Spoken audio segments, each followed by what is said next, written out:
when we see so many people in the room, we know that poetry is winning over the city. And I would like to thank the curators for choreographing this wonderful event, Smeetha, Sanket, Anish, and everyone, and also the poets here for creating such a spectacular mood. Now, after Renuka, I'm going to go into some grim textures, which is so, that's... Okay. So I'm going to read 3 poems, and the first one is called Ice Factory. I don't usually preamble my poems because they're pretty self-explanatory. But I must say this, I have been going back too often to my childhood hometown, that is Kalyan, and I think the more and more I'm growing up, I'm going back to that childhood, that town, that time. And so this is a new poem from there. The Ice Factory, owner Sarosh, is a Parsi of a diminishing Indian community. His voice so husky like saw scraping ice to slush. The factory produces ice slabs, ice cubes, ice blocks to keep fresh soups, drinks, juice. Sarosh visits on rare occasions when his phone rings, when glaciers are to melt in sheepish Kalyan. Time moving backward. No industry, agriculture in this town, just a train junction. Stopover for 2 historical sites, a fort and a marshland. Today he receives a call at 8 to keep aside a slab coming by any of his trucks. He holds a jute sack blanket, and before anyone else sees, his mouth goes agape. A frozen woman, mouth ajar, eyes wide, hair far-reaching as capillaries, thighs marked in red branches, tree to roots, is in a slab, preserved like ice age. She doesn't seem local, fair-skinned in a red blouse, skin olive, pristine goddess caught in surprise of a photo flash with mental gun dust. The instruction is to ship her with other consignments, flake, tube, slurry. Between ammonia gas, gushes of water, common salt, engines of electricity, hums of tanks, Sarosh hefts the slab, drives the truck himself. A quick exchange at the landing sites, flesh for fresh, fishing harbor, sites of aquaculture. This unknown woman is unnamed too, for now, before the search for her visa country begins. For many unknown women hunts for lust, prize, or game, who have gone through similar slabs to the Arabian Sea, until time preserves the melt of truth, each second a loud plop. I'm sure Sarosh uncle won't be happy about this. Okay.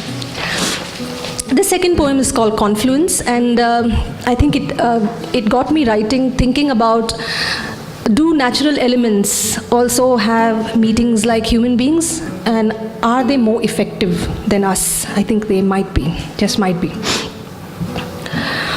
Waters, when they evaporate, meet at a global conference to speak of fish dropouts, obscura of clouds, near deaths, hydrological dynamics, monocultures and metals, nickel, lead, chromium at their beds.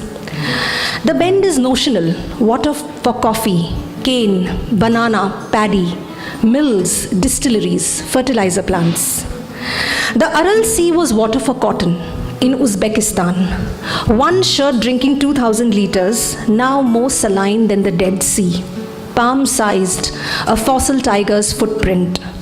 Plains of salt, toxic dust storms, fishing towns, now ship graveyards. People sick, dumps of pathogenic weapons, making the summers hotter, winters colder. The Aral Sea is the Aralkum Desert. And if seas made maps, rivers, homes, men, borders, the Kaveri too is uprising.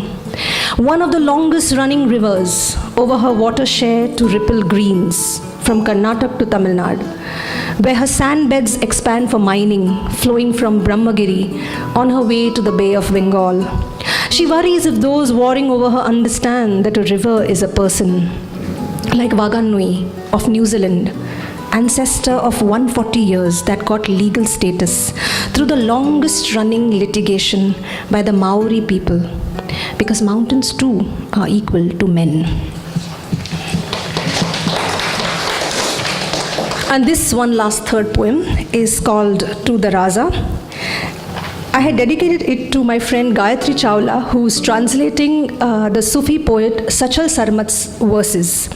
And after a week of speaking to her about her translation journey, this poem suddenly just emerged when I reached home.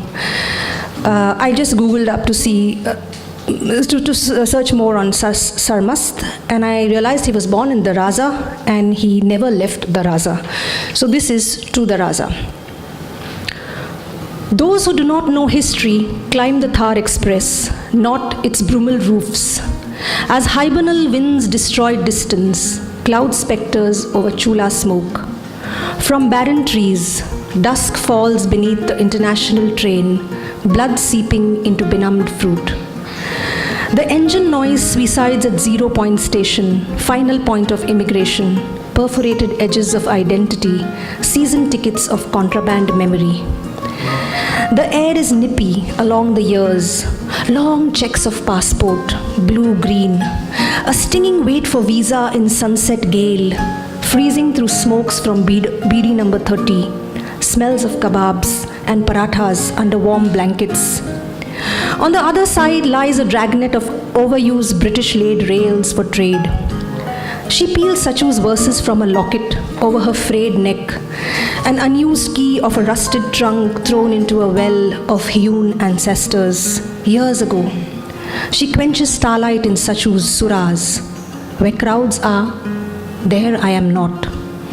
Those who do not know history click images of the sun-rouged galaxy, blood thawing in skies, chocolate biscuit wrappings fleeing to Arctic metal flows of a carriage of new border crossings, in old silence of 1 million basal sighs, disemboguing 10 million permanent scars. She now translates the Sufi's verses. Our bond was created for a reason. Slumber has created illusions. Endless ones from endless books moving to fervid cause, snuggled agony in an Amritsari museum for refugee things. Sindh did not remain a Sindh mail connecting. At Munabao, the TTE pokes bags, inspecting vegetables in a hot case, pulling down beddings, opening suitcases. Everything is a weapon. A 1-year-old child, a cone of boiled groundnuts, almonds from a tin skittering. The road to Sachu is fraught in old Gurmukhi, words slipping over postmodern tongue. I was sitting by the roadside when the path became clear. No one wants its cipher to enter Mehran's alluvial plains, the Indus River, the Thar Desert, the Kirtar Mountains. Sachu himself was in search of peace for long, to forgive the hangover from an inflamed life. Freezing joints, the train trundles cries, wired borders, massed troops, custom officers. She will go to Karachi, Hyderabad and Sindh, Quetta, in this train for the poor where everyone carries temperate gifts, coconuts, elaichis, pressure cookers, pan, cashew. Many don't fill forms or no to signature. They rely on one family member's passport for all. A married daughter who misses chow meow from Hyderabad, India. A childless Bilwara mill worker traveling to see his nieces. A Kashmiri shawl merchant visiting his father's grave. An indoor jeweller's parents who live on both sides. A Bollywood hopeful who loves India more than her parents. A Nalanda tailor adopted by an Indian uncle for a better life. A clerk from Palanpur. A peanut seller questioned about the limits of the South Asian Free Trade Agreement. As a train stalls, time in limbo, she translates Sachu. If I interpret love for all times, 100 resurrections will pass, and yet my commentary will not end. She waits for momentum now, in any direction. The savoir-faire of time, the explicit march of reminiscence, or just a plain exaltation, a levitation. Thank you.